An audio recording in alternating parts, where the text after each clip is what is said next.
Hello Rammstein fans. Today I thought we'd go through the song called Hello Man, which is the final track of Rammstein's 2019 album.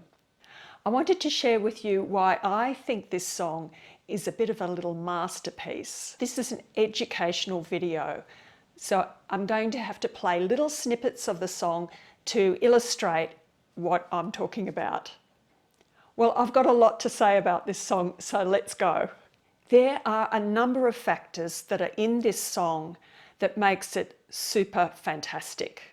One is some of the melodic motifs that run through the song. Another really fantastic thing is the instrumentation that's used, how they orchestrate the song. This includes texture, density, dynamics, that is louds and softs. But another important factor that makes Hello Man so special is Till's singing and his characterisation, which represents the dramatic arc of this song. The arc of this song is basically this. There's a sort of a molester that lures a child into a car, takes them off somewhere, does something terrible, and then the song ends. And in typical Rammstein fashion, you don't know exactly what's going on, but the music tells you clearly what's going on. So that's enough intellectualizing. Let's go for it. Let's begin with the very opening of the song, which starts with just the bass.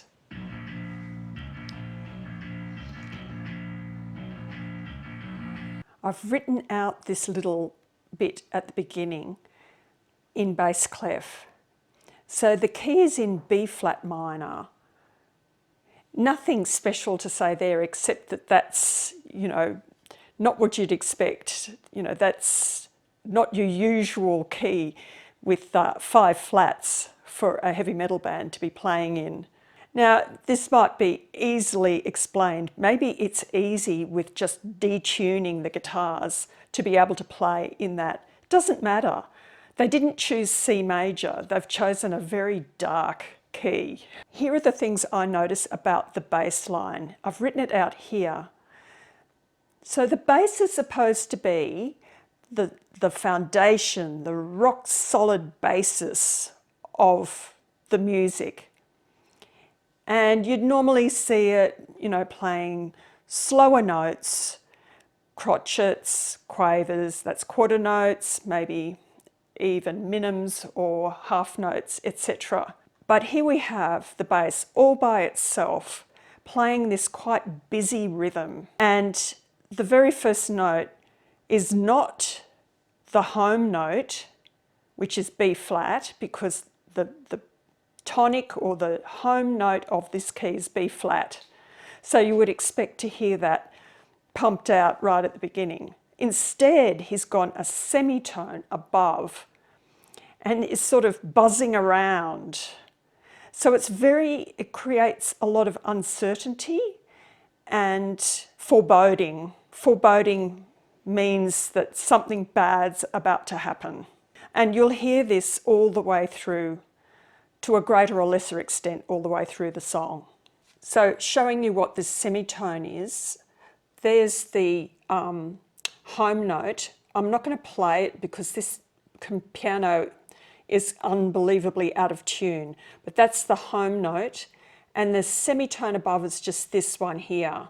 Oh my goodness. The next thing for us to have a listen to is the piano sound when it comes in. Just have a listen to it now.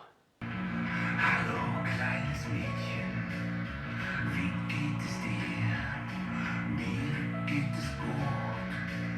Sprich nicht zu mir, steig einfach ein. Let's look at this lonely little melody.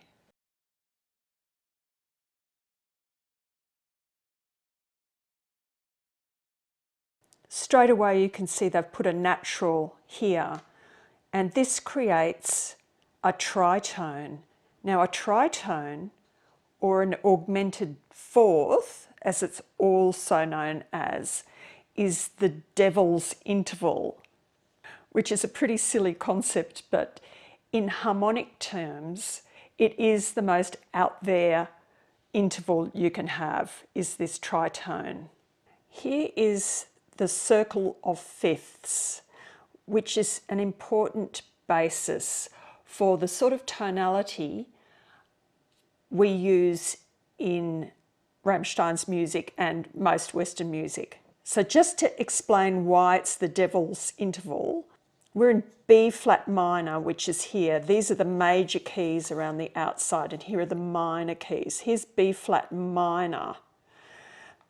Normally you'd see chords, you might go here and here, but the tritone goes to the opposite side. So going from a B flat to an E, as you can see, it's the opposite.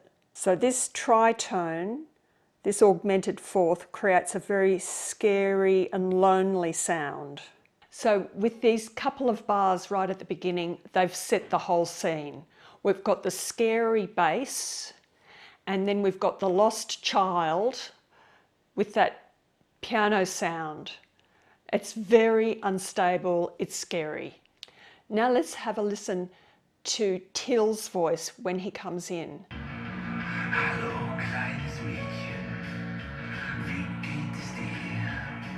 Mir geht es gut, sprich nicht zu mir. He starts in a whisper, so he's trying to tempt the child. So, hello little girl, how are you? And he's using a higher sound and a really soft sound.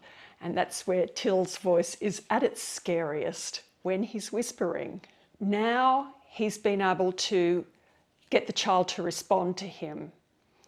And immediately his voice gets louder.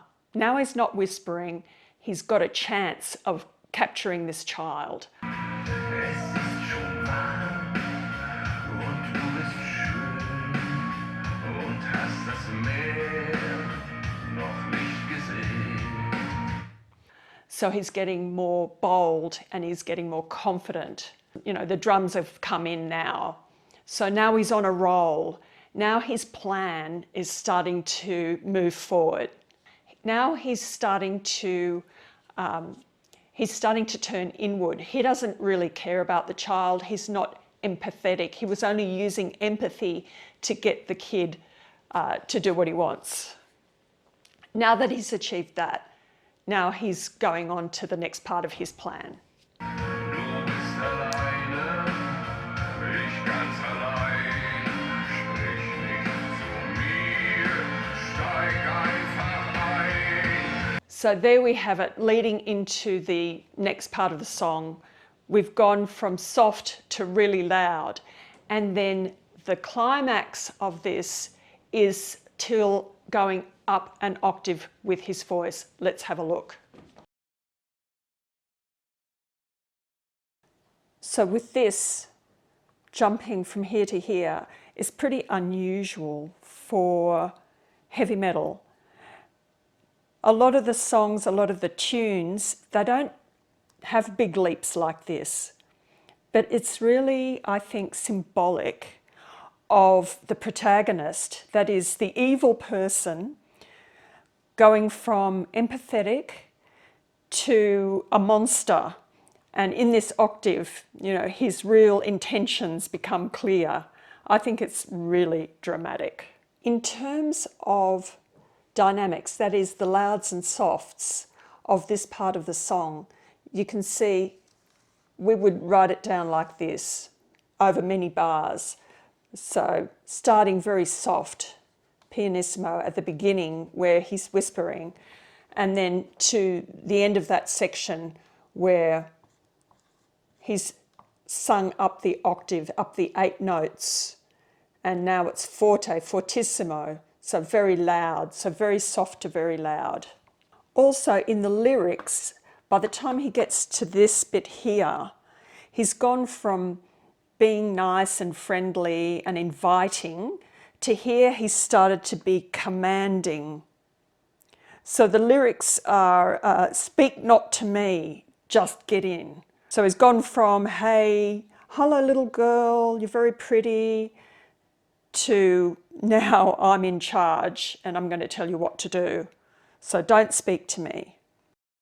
So next comes a short sort of chorus, and the lyrics go on with the same commanding tone. So now the protagonist, the evil person, is living out his fantasy, commanding the other person, you know, sing for me, dance for me. So this is not what the child bargained for. Now, along in the chorus, we hear the guitar sort of coming to the fore a little bit more, in really starting to be quite aggressive.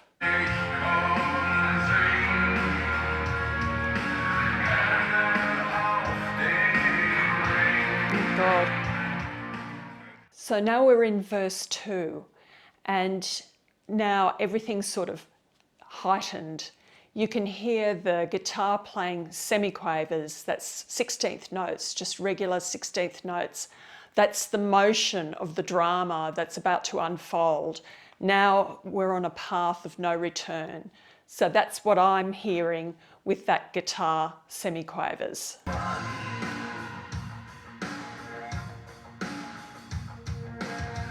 The guitar's a bit louder in this second verse, and we hear what I think is the child's voice in the background. So what is this sound? Is it the child's voice? It's high and there's no rests. There's no point at this time where the child's not, where that sound is not there. So is that the child protesting? That little high sound you can hear? Just looking at the notes that are used in that background sound, F, D flat, C, and then an E flat, and then a D natural, because it should have been a D flat, but they've made it a D natural, and then down to the tonic or the home note, which is the B flat. And the melody moves quite slowly.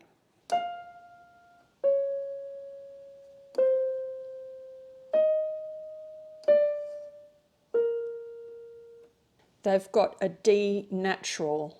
That makes a major third above the tonic, which is the B flat. So we've been in the minor with the, say, the B and the D flat.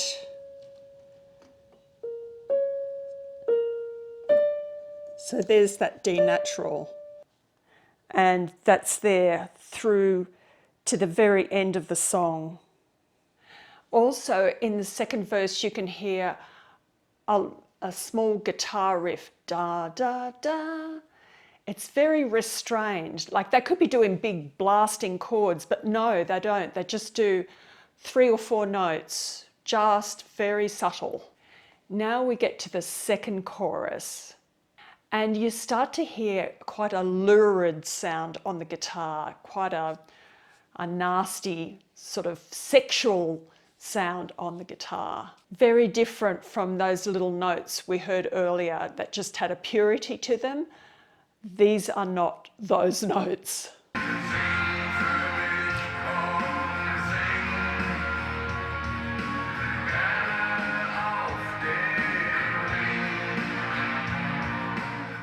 It's after that part of the chorus that the guitar gets a bit lurid. They're using a wah-wah pedal.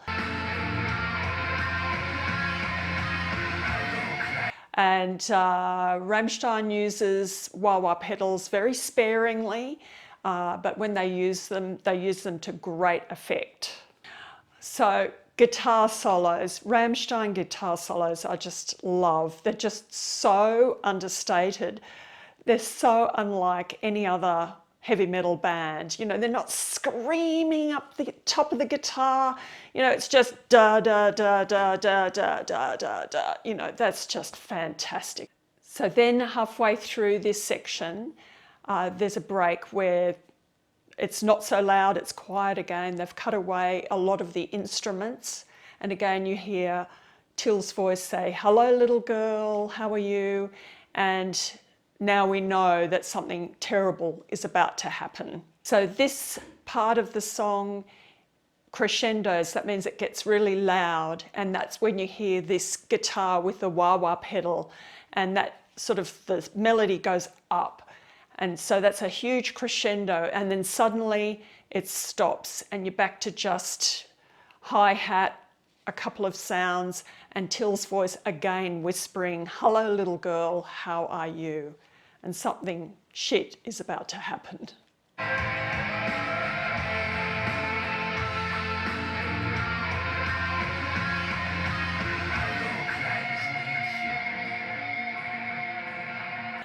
So what happens is there's a loud sort of synth sound that comes across, and this synth sound is very loud, and it's like a black blanket that's been pulled over the whole song, and it blocks out the sun. And this is where the terrible act happens. So in this section, you've got also keyboard solo, which is just horror keyboard solo. I think he's probably sampled a scream, and that's what he uses, and it's fantastic. It's just devastating.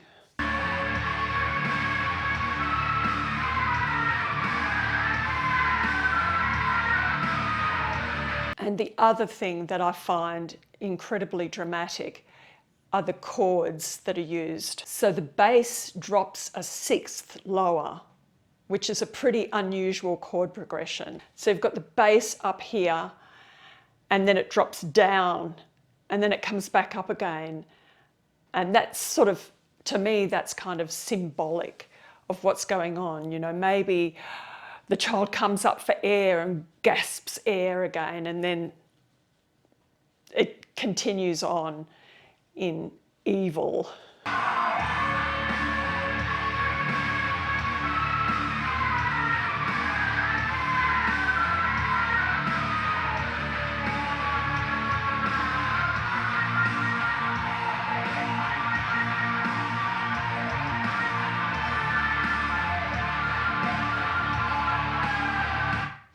And also, not only does the bass line drop a sixth, they use a D5 chord, a D5 chord. So a D5 chord is a chord that has no third in it. So in a chord, you've got the bass note, you've got the third and the fifth. And the third tells you whether it's a happy major song or a happy major chord or a sad minor chord. Well, you don't know what it is because there's no third there. You've only got your D and your A. That's all you've got. And next comes the end of the song. So it's gone crescendo, higher and higher with the drama, and now you've got almost nothing happening. You've just got hi-hat, the odd super bass or whatever they call it, every few beats, and Till's voice and a bit of the sort of piano background still. And you know that whatever happened, happened, and that part's over. Normally at the end of a song, you'd have what they call a cadence. You have to get to the home chord, which would have been B flat minor in this case. So you would expect to hear probably a 5 chord, you'd probably hear, you know, an F chord, and then that's the normal way every sort of most songs end with what they call a perfect cadence. You know, that chord and that chord. Well, in this ending, you do not have that. You never get home. And that ties in beautifully with the theme of this song, is that that kid is not going home. So it ends on a 5 chord. There are other little punctuations used throughout the song, just tiny bits of fragments of sound that are woven in. So I believe that not 1 second is wasted in this song. Every part of this song has been thought out and put together perfectly, in my opinion. So that's all I have to say about Hello Man. I hope you thought it was interesting. I'd love to know your opinion of this, and indeed if you'd like to hear more analysis of some of their other songs. I've got lots of favourites that I would love to share with you. Thanks for watching, and I'll see you next time.